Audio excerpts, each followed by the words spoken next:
Kylie had always rolled her eyes at so-called schoolyard rituals for summoning spirits, Ouija boards, Bloody Mary in the mirror, that kind of thing. Most she found silly or contrived.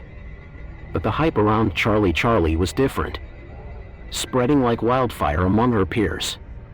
They whispered it could bring forth a mysterious presence, answering yes or no questions with two pencils balanced in a cross. Kylie figured it was just another fleeting fad, a social media stunt that fooled naive teens.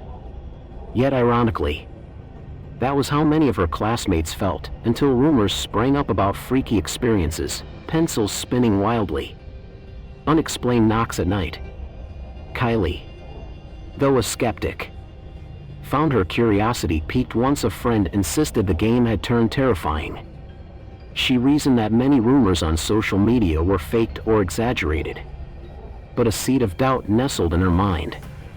And when her best friend, Mia, claimed to have seen the top pencil spin by itself without any visible breeze, Kylie decided to investigate.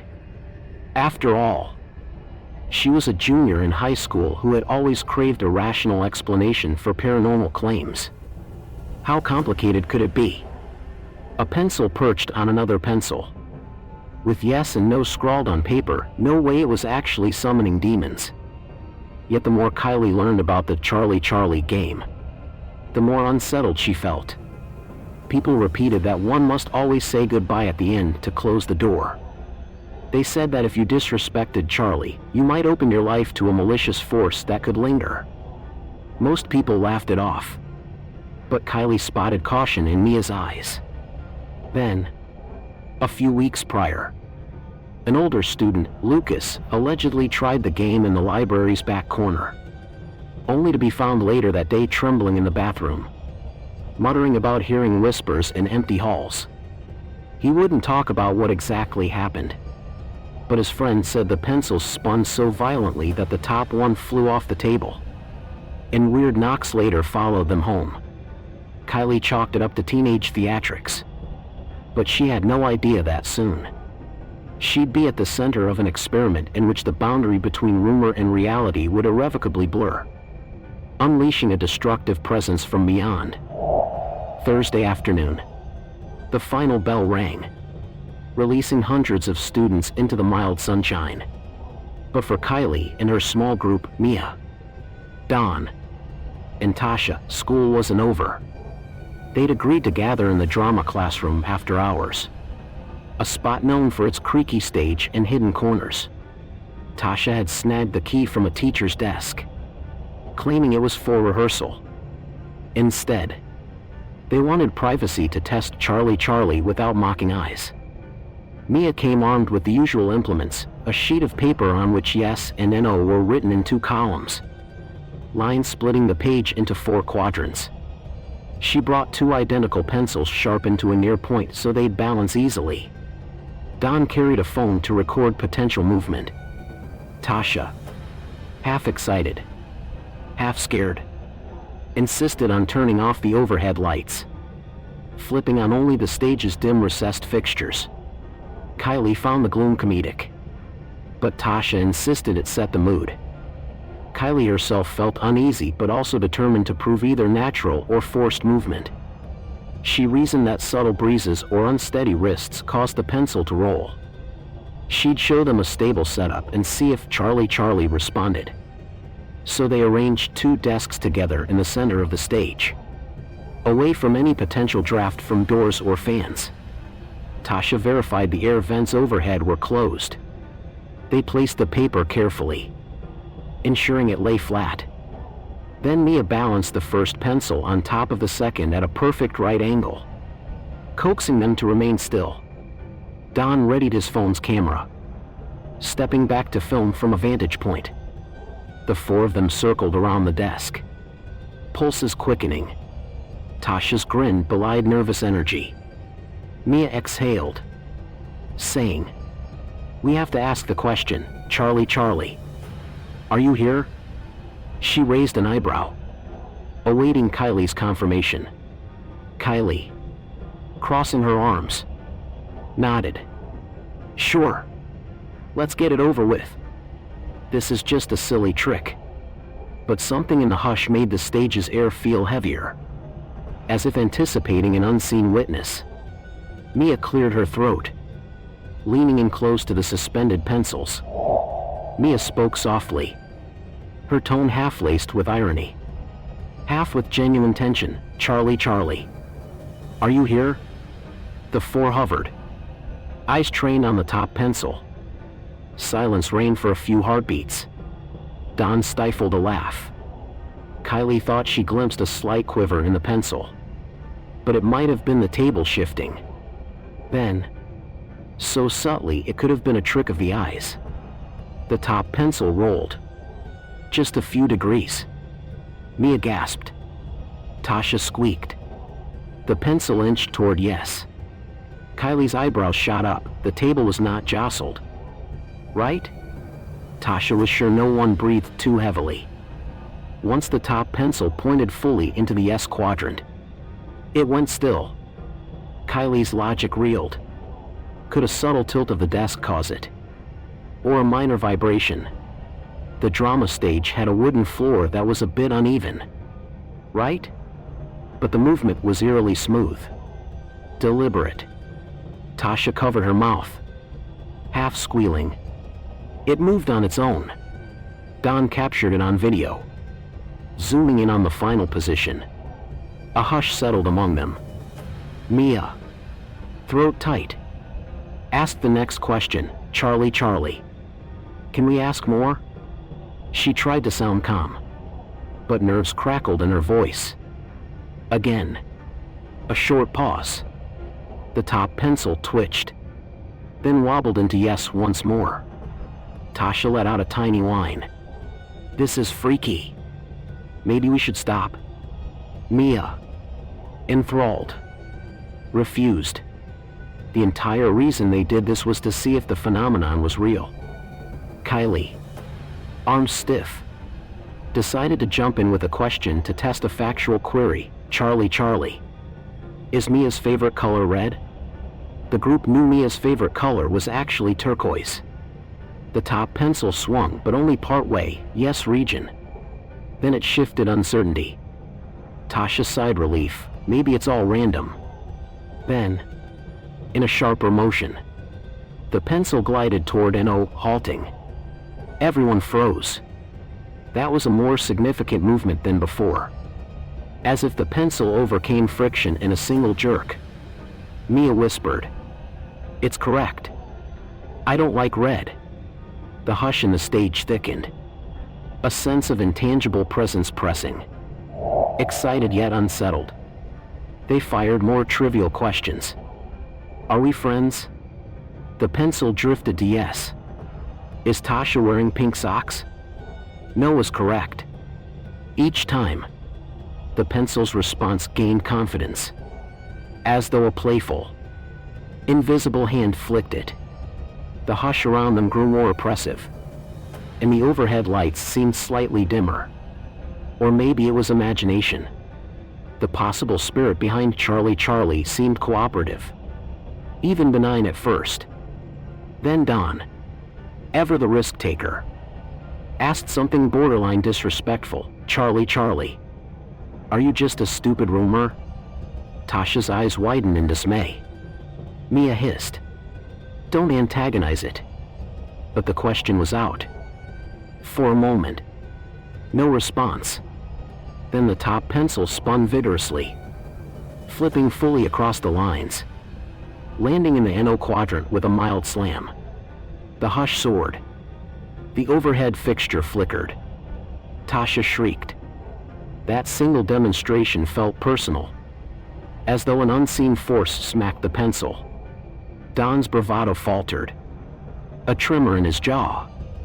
They realized they might be dealing with something beyond a parlor trick. Kylie tried to keep calm. "Let's apologize. We don't want to upset it." Tasha, pale, nodded vigorously. But Mia, half fascinated, insisted on continuing. She carefully asked, "Charlie, Charlie, are you a friendly spirit?" The hush built, Seconds ticking. Then the top pencil started rotating. It hovered, crossing the boundary between yes and no, then jerked more violently than ever, snapping the pencils out of balance entirely. Both pencils clattered to the table. The hush's weight crushed them, like a silent pressure wave. Mia's breath caught. Tasha whimpered, "We need to say goodbye now. End it." But as they scrambled to place the pencils back in position and utter the closing phrase, the drama room lights blinked out, plunging them into near darkness. A flicker from a security lamp in the hallway was all that remained. Then the door to the corridor slammed shut on its own. Tasha screamed. Don cursed, fumbling for his phone's flashlight. The hush felt almost physical, a presence in the corners of the stage. Mia stammered, "See, Charlie, we're done. We want to end this," but it came out shaky. They performed the routine, "Charlie, Charlie. Can we stop?" In the faint phone light, they balanced the pencils again. The top pencil spun aimlessly, landing near an O. Each team felt a wave of dread, as though a gate had opened and something refused to be dismissed. In rising panic, Tasha insisted they forcibly say goodbye anyway, chanting in unison, "Charlie, Charlie. Goodbye," 3 times. But the hush persisted, and the sense of intangible presence grew more menacing. Kylie realized that the old cautionary tales claimed if you disrespect the spirit or incorrectly end the game, you risk opening a door to something else, something not so mild. She had always believed that was fearmongering. Now her rational mind reeled, confronted by the apparently supernatural events happening under her nose. They tried turning on the overhead lights, flicking the switch repeatedly. No response. The entire drama room seemed locked in a gloom.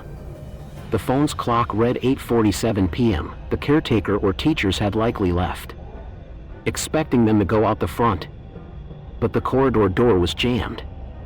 The hush pressed, as though an invisible occupant stood among them.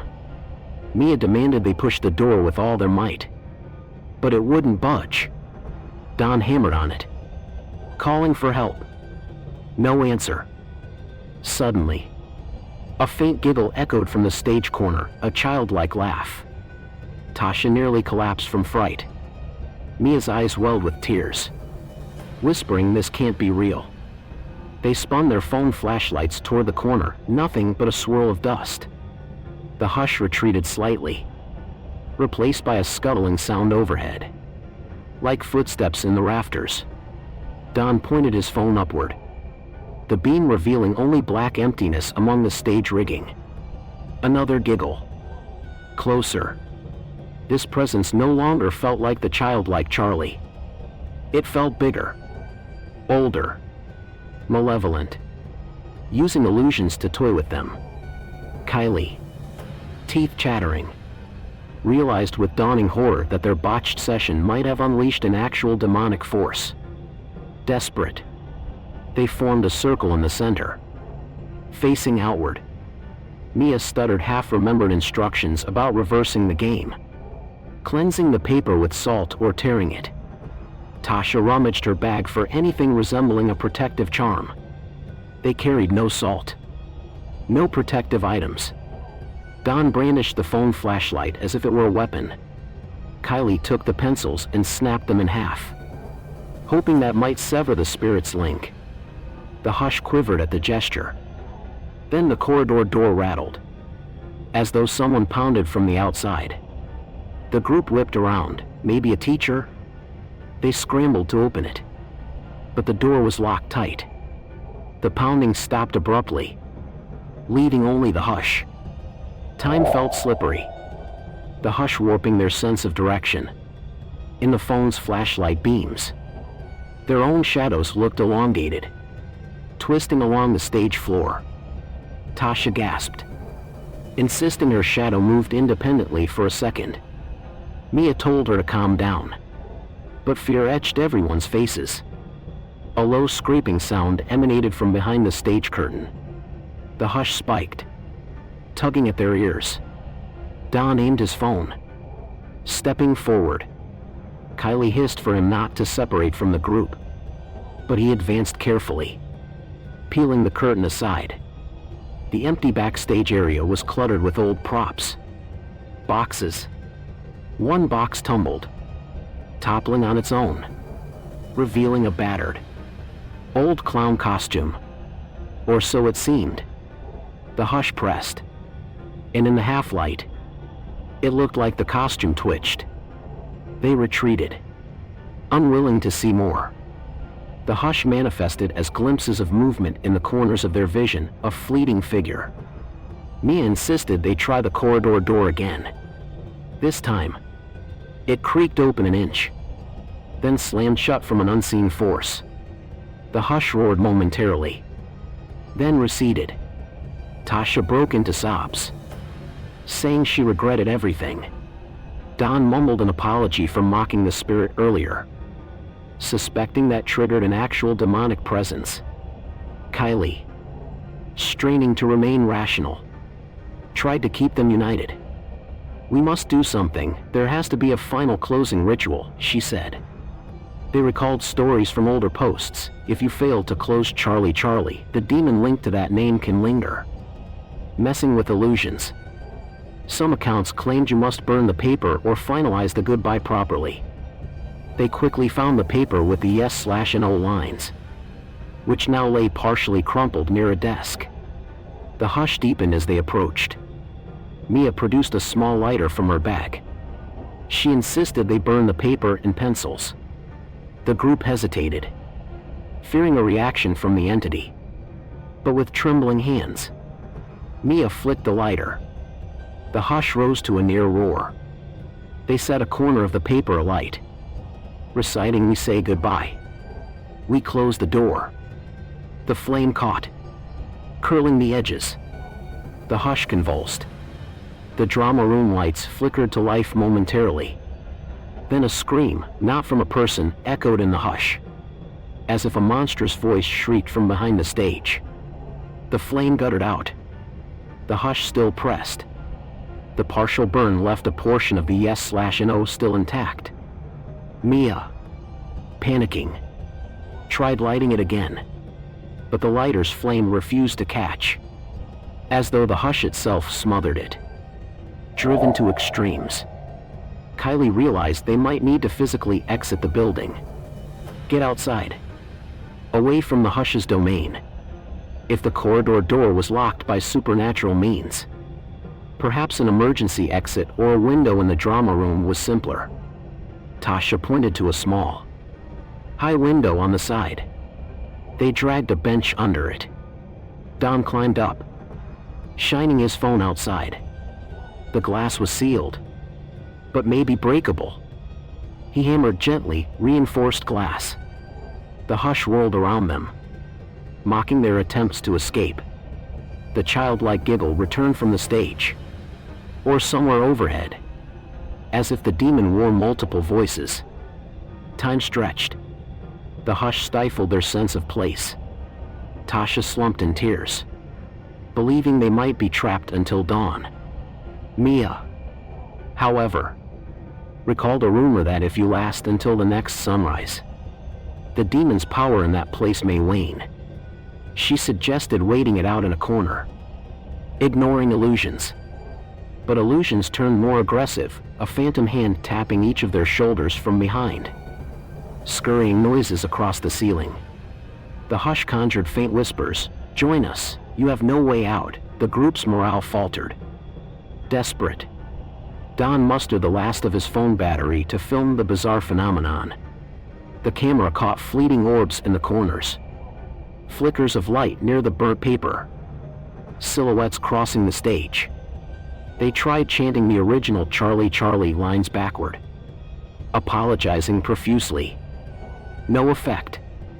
Mia considered relaying the pencils to attempt a final yes/no question, but they were snapped. Tasha rummaged the supply closet, discovering a large metal pipe. She wondered if brute force on the corridor door might help. Kylie nodded. "We have to try."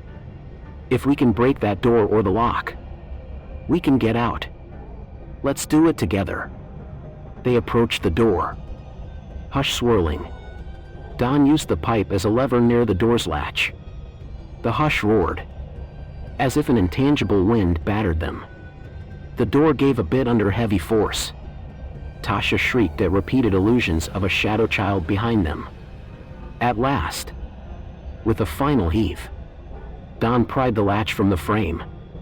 The hush shrieked a last time. Lights blinking, then died to a low static. The door swung open. They spilled into the corridor. Adrenaline pumping. Free from the drama room's hush, they dashed for the exit. A security guard spotted them. Eyes wide at their frantic appearance, they babbled half-truths about being locked in. The guard scolded them for trespassing after hours, but they left as quickly as possible. Outside, the night air felt crisp. No hush haunting them. Tasha vomited from stress. Mia sobbed. They'd nearly lost their minds in that overshadowed space. The caretaker demon or Charlie spirit might remain in the drama room or the suspended pencils. They counted themselves lucky to have forced an exit. Over the next few days, the group avoided discussing the incident at length. Each nursed nightmares of illusions or hearing late-night knocks at their bedroom doors. Tasha's parents noticed her jumpiness. Don found random scrapes on his arms in the morning, as if invisible nails scratched him. Mia refused to be alone after dusk. Kylie wavered between relief at surviving and guilt that maybe they'd unleashed something bigger in the school. She feared returning to campus. Indeed, rumors circulated that the drama room felt cold, that props moved at night. The school quietly locked the drama area, citing renovations. No one pressed for details. One afternoon, a custodian confided to Don that he heard faint giggles from the stage, as though children played Charlie in the darkness. He insisted it was an echo. The group realized their game might have opened a permanent crack for the demon to linger. They lacked a formal exorcist or training to fix that. Lily, an acquaintance of the group, who had read some occult references, suggested a proper cleansing ritual with a professional. The group had no funds or connections. They simply told the administration the drama room had mold or a hazard. A rumor spread, overshadowing the real cause. Life returned to a semblance of normal, though nightmares lingered. Some nights, they still heard the hush in the distance. Mia believed if they refused to feed the illusions further, the presence might wither. That approach seemed to hold. None of them set foot in that drama room again, and the entity or illusions didn't forcibly drag them back. The hush remained a dormant threat, overshadowing the building's locked corridor. A month later, just as the group hoped they'd outrun the phenomenon, something changed. A freshman girl named Becky boasted on social media about exploring the drama room after hearing rumors of a Charlie demon. She teased that she'd find proof or break the curse. Mia discovered Becky's post too late, urging caution, but was blocked. Days passed with no update. Then news struck. Becky was found locked in the drama room by a teacher on a morning round, lying unconscious among scattered pencils. The hush lingered. She was hospitalized, unresponsive, suffering from terrifying illusions. Or so the rumor said. The caretaker demon, still in that space. The final blow, authorities found yes and no scrawled in large letters on the floor, with faint scratch marks suggesting Becky's nails had etched them. Word spread that Becky never properly closed the game. Now she was in a deep coma, her mind possibly claimed by the demon. The school panicked, sealing the entire auditorium section. The group realized the demon was stronger than they expected, able to lure new victims. Tasha cried that it was partly their fault for opening the door that night. Don sank into gloom. Mia proposed a final plan: break into the drama room and do a thorough cleansing ritual with actual protective items, salt, sage. The goodbyes spelled out in multiple lines. Kylie insisted they must either do that or watch more unsuspecting kids attempt the game, leading to further tragedy. Over winter break, they quietly arranged to slip into the locked building at dusk. Armed with an actual exorcism approach gleaned from various sources, each carried salt, protective charms, a piece of chalk for wards, and a new set of pencils to reopen and properly close the portal. Lily joined them for spiritual support, having done more research than any of them. At nightfall, they forced a window open. The hush welcomed them, intensifying as they approached the drama stage. The overhead lights flickered, the stage covered in stale air. Becky's scrawls remained faintly visible. A creeping cold told them the demon was near. They formed a circle around the center desk, where they placed the original style yes/no chart. This time, they balanced new pencils carefully, re-invoking the game. The hush thundered, illusions forming at the stage corners, childlike or monstrous shapes contorting in the gloom. One by one, they recited a structured chant. We call upon the spirit behind Charlie Charlie to meet us here and now, so we may close the door you used to enter. The hush roared, a swirl of cold wind buffeting them. The pencils spun violently, the top one rattling between yes and no. The illusions at the corners advanced, flickering. Tasha prayed softly. Lily scattered salt at the edges. The demon shape manifested behind them, intangible arms raised. Dawn flinched but held position. They repeated the lines instructing the demon to heed. We open this link only to close it properly. The top pencil cracked in half with a sharp snap. The hush soared in a near-living gale. Mia stuttered. We mean no disrespect, but we cast you out from this place. We end the game fully, using chalk. Lily drew a final goodbye across the paper. The illusions howled in silent anguish. The caretaker demon lunged, causing the stage lights to blow out in sparks. The hush hammered them, yet Lily completed the circle of salt. Tasha placed a lit sage bundle in the center. The hush screeched as if wounded by the pungent smoke. Mia read the concluding phrase, by these words: we break your hold. Charlie Charlie. We say goodbye, forever. The illusions collapsed, the hush quaking. Then, with an explosive discharge, the overhead lights flickered back on. The illusions vanished. The hush parted. In that moment, they sensed the demon's presence forcibly severed from the drama room. The gloom lifted tangibly. Tasha sobbed in relief. Mia fell to her knees. Lily clung to Dawn. They realized it was over. For the first time since the fiasco, the hush no longer pressed. The caretaker demon, or whatever overshadowed the game, was banished from that domain.